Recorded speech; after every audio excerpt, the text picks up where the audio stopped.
நீ குடிக்கிறியா? மக்களை குடிகாரர்களாக்கியது போதும். வாக்களித்த பின் சிவக்குமார் பேட்டி.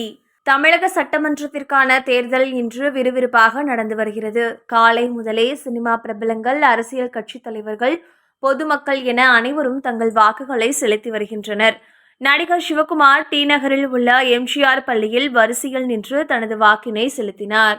அப்போது சிவக்குமார் சில கோரிக்கைகளை முன்வைத்தார். அப்போது செய்தியாளர்களிடம் பேசிய சிவக்குமார், யார் ஆட்சிக்கு வந்தாலும் டாஸ்மாக் கடைகளை உடனே மூட வேண்டும். குடிமக்களை குடிகார மக்களாக்கியது போதும். தன் குடும்பத்தோடு சேர்ந்து கோடி கோடியாக சொத்துக்களை குவிக்காமல் கடைக்கோடி மனிதனின் வாழ்க்கையில் ஒளியேற்ற வேண்டும். இதுதான் என்னுடைய வேண்டுகோள்.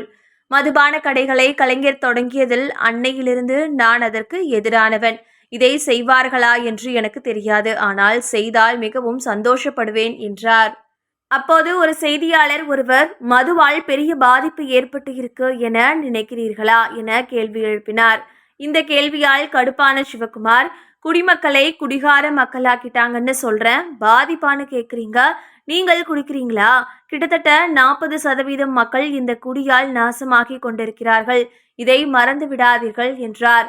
தொடர்ந்து இலவசங்கள் தேவையா என்ற கேள்விக்கு தேவை என சிவக்குமார் பதிலளித்தார். சிவக்குமார் அளித்த பேட்டி தற்போது இணையத்தில் ட்ரெண்ட் ஆகி வருகிறது. நடிகர் சத்யராஜ் நுங்கம்பாக்கத்தில் உள்ள வாக்குச்சாவடியில் தனது வாக்கினை பதிவு செய்தார். வாக்களித்துவிட்டு செய்தியாளர்களிடம் பேசிய சத்யராஜ், வாக்களித்து விட்டேன். அனைவரும் வந்து வாக்களிக்க வேண்டும். யாருக்கு வாக்களித்தேன் என்று யாருக்கும் சொல்லிக்க கூடாது. ஆனால் நான் யாருக்கு வாக்களிப்பேன் என்று அனைவருக்கும் தெரிந்ததுதான். இந்த இடத்திலிருந்து எதையும் பேசக்கூடாது என்ற விதிமுறை இருக்கிறது. அதற்காக நான் போனை கூட எடுத்து வரவில்லை. எதையாவது கேள்வி கேட்டு என்னை மாட்டிவிட்டு விடாதீர்கள் என்று சத்யராஜ் சிரித்தபடி பதிலளித்தார்.